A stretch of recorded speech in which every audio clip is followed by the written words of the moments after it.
Hey guys, Scott here for the Mental Metal channel and mentalmetaldetecting.com, and today we're going to talk about the Minelab Equinox, either the 800 or 600, but we're going to talk about ground balancing.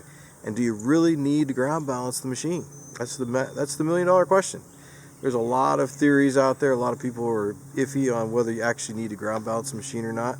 I'll be honest with you, I've hardly ever ground balanced this machine when I'm using it. If I'm in highly mineralized soil, I do ground balance it. If I'm in black sand, I'll ground balance it, which I never am.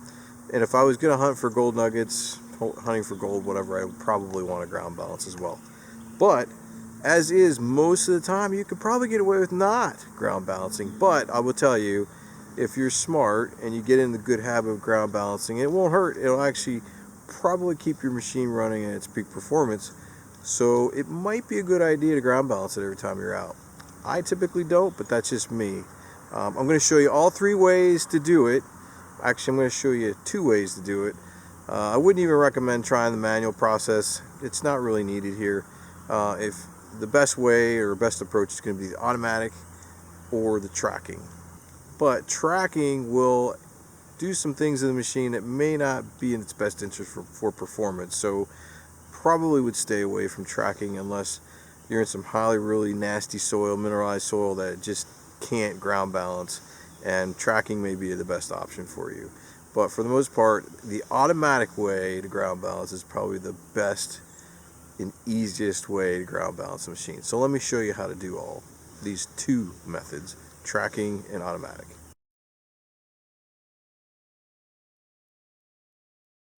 Power on your machine.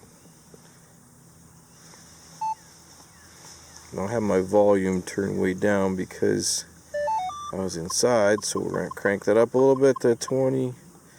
So the first thing you want to do is make sure you're in a patch of ground that's relatively quiet. Like right now, I don't have really anything underneath my coil, so that's good. You don't want to be underneath some metal that's going to make your machine go off. You don't want to ground balance under a piece of ground that's like that. So let's see. Not right there. We'll go back here where I was.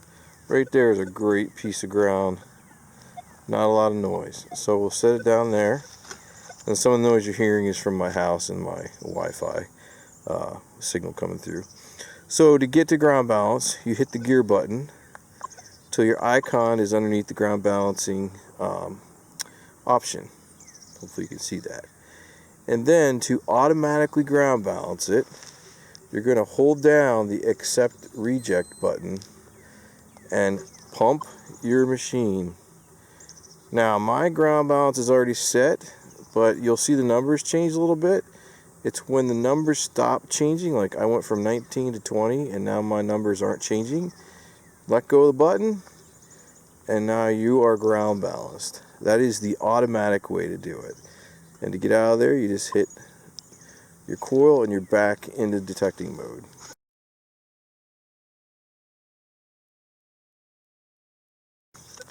Now to set up tracking, it is really simple as well.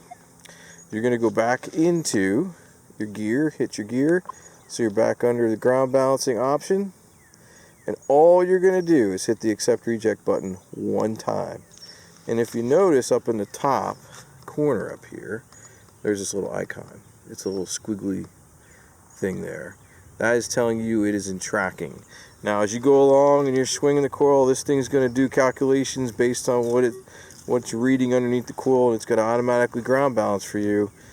But I will tell you that that does impede the performance of the machine, and sometimes the calculations take too long and you may actually swing over a target that you wouldn't hear because the coil is kind of like in a limbo state until it figures out what the ground balance is. So just keep that in mind. The rule of thumb is just do the automatic, and that's going back to this setting and holding down accept reject, pumping the coil off the ground, and your numbers are going to change. And when they change and they don't change anymore, then, like I'm at 18 now, it changed a little bit, you are ground balanced. So there you go.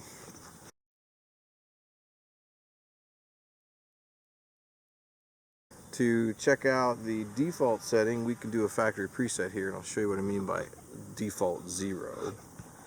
So let's turn off the machine, and let's hold down the power button until we get to factory preset. You'll hear one more beep. There it is, factory preset. I'll turn on my LCD so you can see it here. There. Now, if you go into ground balance settings again, you're in the ground balance mode right now, and you notice that the number is 0. That is default, okay? So whenever you turn this machine on, if you don't mess with ground balance, it's always going to say 0.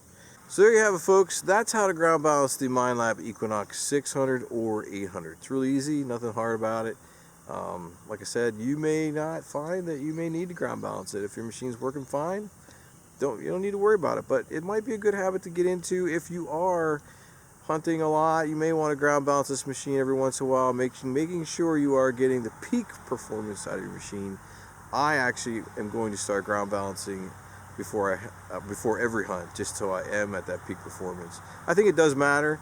The more research I did, I think it's convinced me that I'm going to do that more often. Prior to that, I was not doing ground balancing hardly at all. I was just turning on the machine and going with it, and I found a lot of stuff. So there you go. Maybe I'll find more now. Who knows? So stay tuned for some of those new videos with ground balancing turned on. All right. Hey, thanks for watching, and if you are new to this channel, thanks for stopping by. You can also check me out on Patreon, which I'm having 3 different membership tiers that you can join, and for as little as $1 a month, you can actually see this video ad-free from Patreon. Otherwise, you'll probably see a bunch of ads on YouTube. All right. I will, oh, also one more thing. I will have a written version of this how-to on my blog post over at mentalmetaldetecting.com. So make sure you check that out too. There'll be a little more detail in there, maybe some screenshots. So it'll be available for you. Thanks for watching. I'll see you another time in another Mental Metal video. See ya!